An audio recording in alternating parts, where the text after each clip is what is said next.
uno de los escándalos más asquerosos, descarados de la corrupción en este país. Mientras el país lloraba una inmensa tragedia dolorosa, se removían los escombros, muchos buscando a sus familiares, durante aquel dolor de los terremotos del año 2001, un lejano país, Taiwán, extendió una mano muy generosa. Millones de dólares enviados en cheques destinados a los damnificados, a las personas que más habían perdido y estaban sufriendo. Cometió una enorme injusticia con él. Los fondos que se le atribuyeron al presidente Flores nunca vinieron para el gobierno salvadoreño. Ha sido casi histórico que el gobierno de Taiwán apoya a partidos políticos. Si no, ahí está ahí el decreto legislativo. Esos fondos entraron por otra vía y eran para el partido. Aclarado eso. Que los fondos del terremoto, ¿a dónde quedaron todos esos cientos de millones de dólares que se invirtieron en las láminas? Todo eso hemos oído. ¿Y qué hemos hecho? Defender responsablemente la legalidad y el honor de las personas.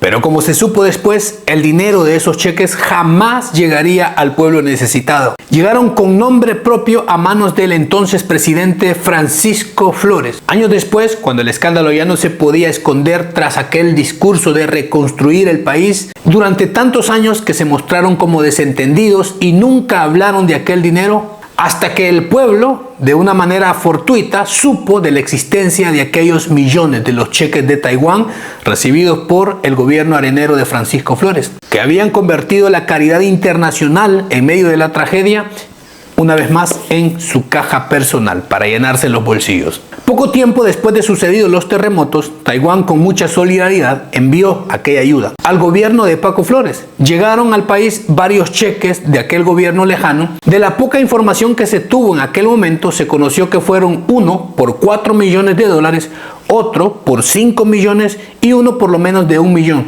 sumando más de 10 millones de dólares.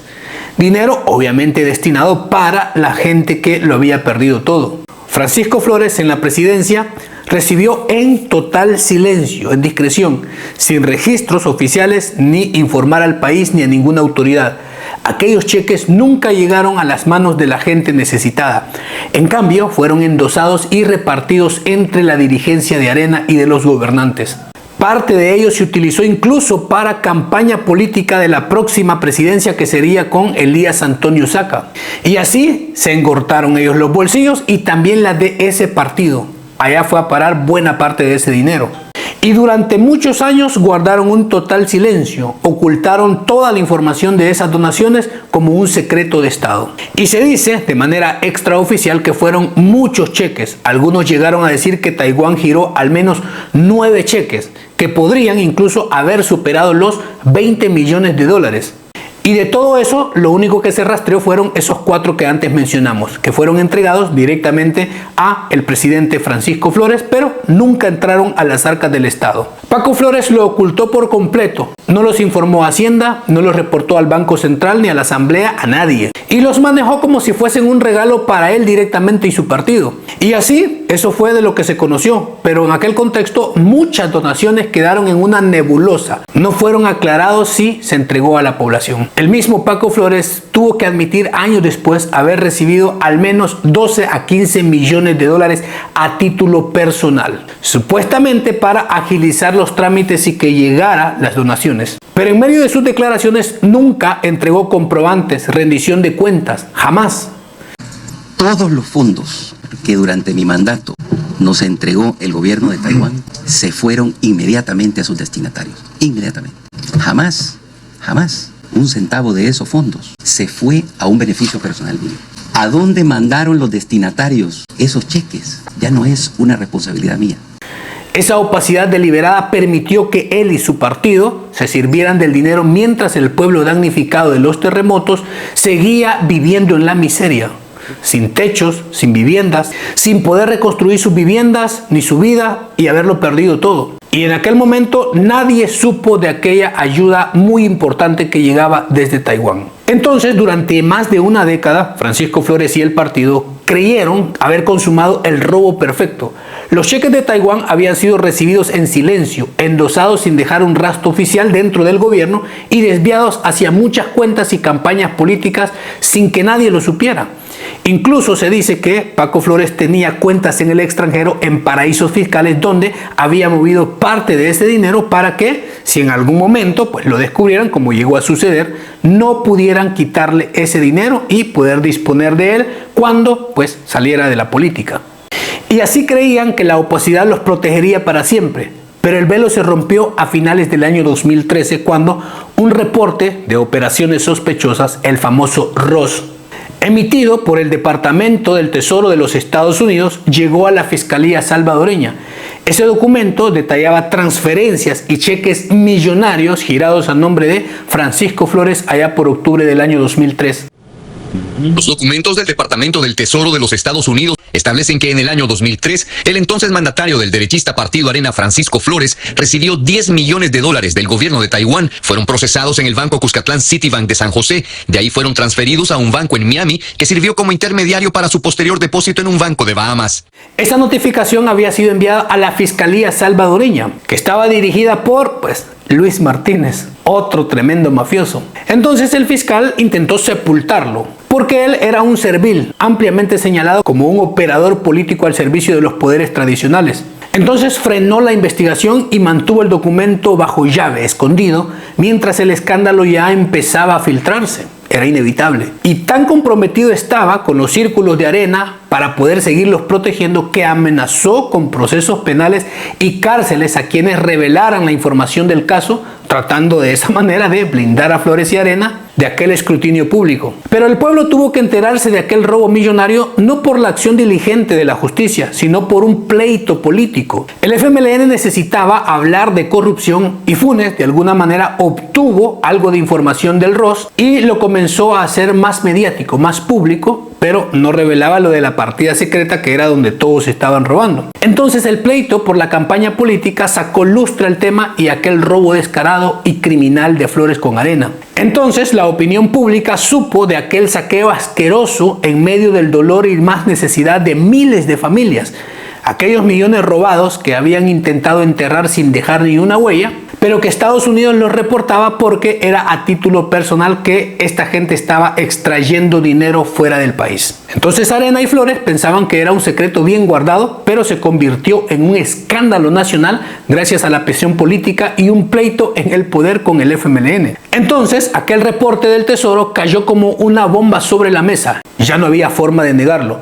Los cheques existían, los montos eran millonarios y habían ido directo a nombre de Francisco Flores. Entonces su partido, en plena desesperación, sacó su mejor teatro. Dijo que claro que sí, habían distribuido aquella ayuda. Lo gritaron en conferencias, en entrevistas, en la asamblea, con la cara bien lavada de yo no fui. Pero nunca, ni un solo documento, ni un solo papel, no presentaron un miserable recibo, una factura, una transferencia, un acta, un listado de damnificados, absolutamente nada, cero pruebas. Paco Flores en sus declaraciones alcanzó el nivel máximo del cinismo nacional. Con voz serena, desvergonzada y cínica, aseguró por sus propias palabras que él mismo había entregado personalmente los millones a los alcaldes, a las directivas, a la sociedad civil, sin un solo papel firmado, ni un solo nombre, ni un comprobante. Solo porque él lo decía, tenían que creerle a su palabra.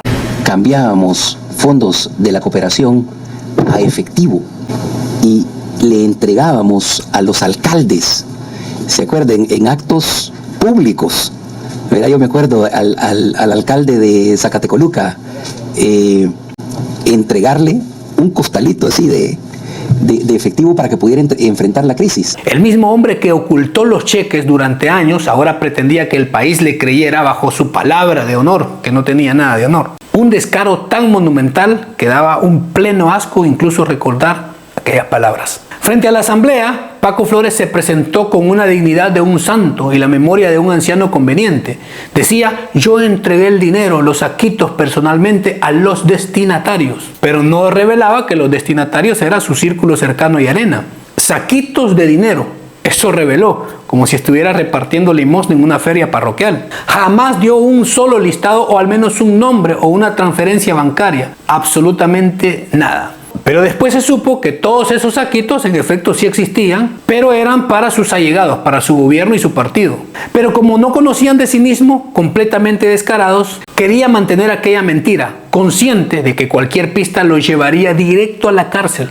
Mejor guardaba silencio y hablaba de los saquitos en vez de confesar la verdad y terminar tras las rejas como un vulgar ladrón que usó el dolor y la tragedia ajena para llevarse el dinero. Cuando el pueblo entero ya hervía de repudio, hastiado de ver las mentiras descaradas y, peor aquello con lo de los saquitos, Paco Flores optó por la salida más descarada de un ladrón. Se fugó, se escondió, en lugar de seguir dando la cara y explicar con claridad qué había pasado con aquellos millones de dólares. Prefirió desaparecer de la vista pública, evadiendo citatorios y órdenes judiciales como el delincuente en que se había convertido. Porque aunque seguía negando todo con una risa demasiado sinvergüenza, sabía perfectamente que el vacío de las pruebas era una sentencia en sí misma. No explicar el destino de aquella ayuda humanitaria era admitir sin decirlo que se lo habían robado. Pero al final ni su cinismo ni sus escondites lo salvaron del desprecio nacional. Finalmente, cuando el escándalo ya apestaba demasiado y el robo era descarado de aquellos millones taiwaneses, era imposible de seguirlo tapando. La fiscalía no tuvo más remedio que acusar penalmente a Francisco Flores, no por un repentino brote de justicia, sino porque hasta el peor ciego veía la podredumbre y el descaro. Entonces, el expresidente arenero, acorralado, se entregó a la policía y terminó bajo arresto domiciliario. Pero de manera muy oportuna, con mucha casualidad, apenas comenzaron los procesos serios, Flores comenzó a enfermarse, a estar yendo al hospital a chequeos, complicaciones repentinas, que más parecía un plan previamente orquestado. El director del Instituto de Medicina Legal, José Miguel Fortín, defendió este miércoles la hospitalización del exmandatario Francisco Flores en el Hospital de la Mujer. Fortín aseguró que el padecimiento de Flores sí requiere hospitalización. Que la trombosis es crónica, sí, es un problema circulatorio crónico, pero que se agudiza, y que requiere hospitalización, pues francamente sí, y que la gente se puede morir de eso se murió mi papá. Y en efecto, curiosamente murió, se hizo el muerto, dice la gran mayoría de las personas, allá por el 2016, sin ser juzgado, llevándose en teoría hasta la tumba todos los detalles de los saquitos que nunca reveló. Así, todos aquellos que debían dar justicia dejaron al pueblo con la amarga certeza de que una vez más aquella élite había logrado robar, mentir y sepultar en impunidad la verdad. Porque con el presunto fallecimiento de Francisco Flores, mientras él estaba en arresto domiciliario, el caso penal se extinguía automáticamente y con el acta de defunción firmada, obviamente ya no podía ser juzgado ni condenado. No hubo un veredicto, no hubo sentencia, no hubo justicia. El proceso que había avanzado hasta ordenar su juicio por peculado y enriquecimiento ilícito quedó extinto por la ley. En efecto, el presunto fallecimiento era el sello de aquel caso. Así, los millones taiwaneses destinados a las víctimas de los terremotos nunca fueron recuperados. Los damnificados siguieron esperando y Arena respiró muy aliviado en la impunidad. Una vez más en El Salvador, aquella élite corrupta demostró que incluso cuando los atraparan y estaban al descubierto, con las manos en la masa, la tumba podía ser el refugio perfecto para que nadie supiera la verdad. Pero años después, cuando el caso parecía enterrado junto con Francisco Flores, llegó un nuevo fiscal con cambios políticos, año 2021. Rodolfo Delgado revivió aquel caso. Obviamente Paco Flores ya no estaba, se había marchado, para donde fuese, al más allá o en otra frontera, obviamente.